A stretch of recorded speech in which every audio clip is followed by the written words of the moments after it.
What's good, everybody? What is good? I hope you guys watched that Biden president debate. Now, I'm not sure if we have VP debates most of the time. I think I've never seen that before, but then again, I've never been in politics for too long. At least about only 4 years. But yeah, it's surprising to me to find out that we had a VP debate. And honestly, I'm going to give you my honest opinion. It was much better than the actual presidential debate with Biden versus Trump. Those two, if you remember my last comments, were just fighting like kids. And Pence and Harris, they were actually kind of less childish. Of course, there's a couple things here and there.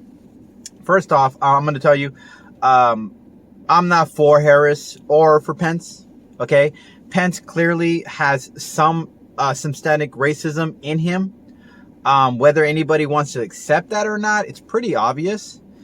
And when it comes to Harris, she doesn't have a really clean record when it comes to the American people in San Francisco and in California.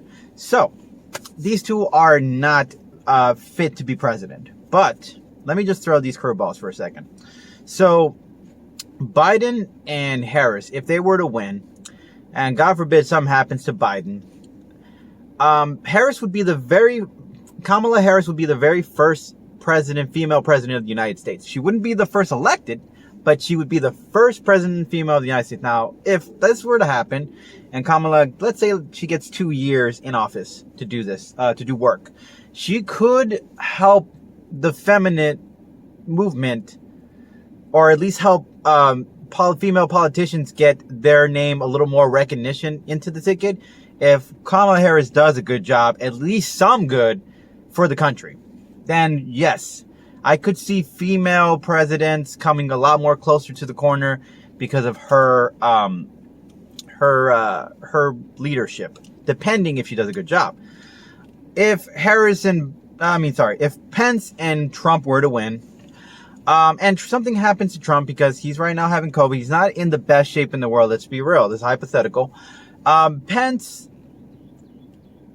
seems very conservative.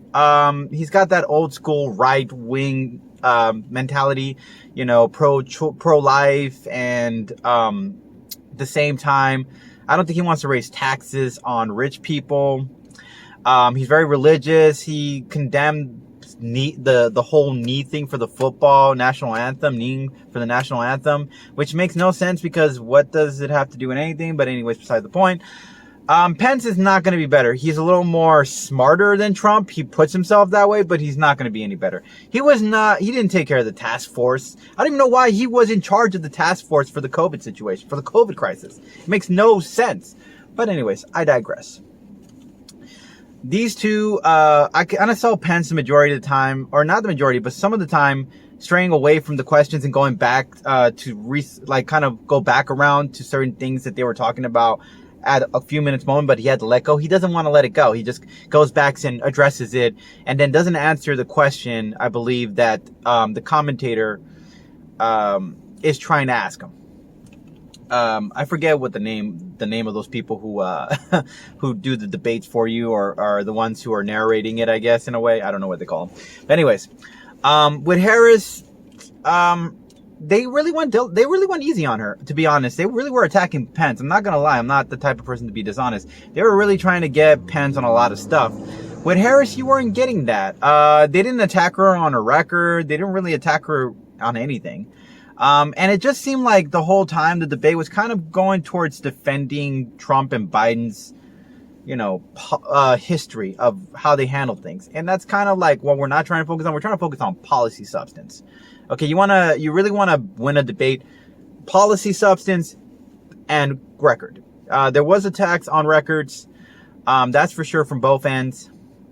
The debate, again, was a little more civil than Trump's and Biden's. We'll see how this plays out. But if I'm going to be fair, I'm going to be real.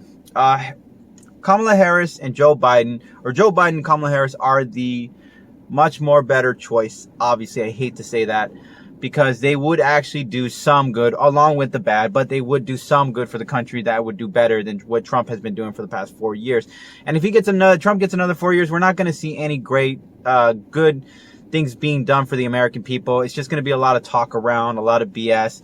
Trump, kind of just deflecting everything that people are asking him when he has to deal with a situation that he didn't deal with, and he's going to circle back, or he's going to, take back what he said and rephrase it or say it another way. Like, this is typical Trump. So 4 years or more with Trump and Pence, it's not going to make a difference. They're just going to damage, and then we're going to get some soft Democrat to come in and take over after that 4 year. Trust me when I say that.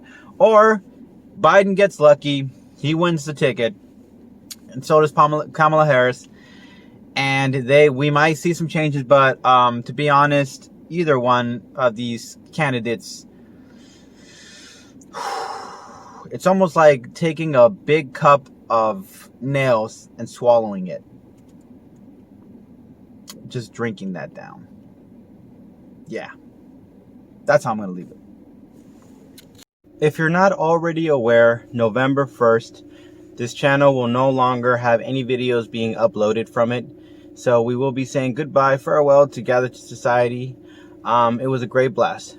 But now we're moving our new home to a new channel called the No Pressure channel. It's going to be called No Pressure. That's all you got to do. Type in No Pressure and you'll be able to find it.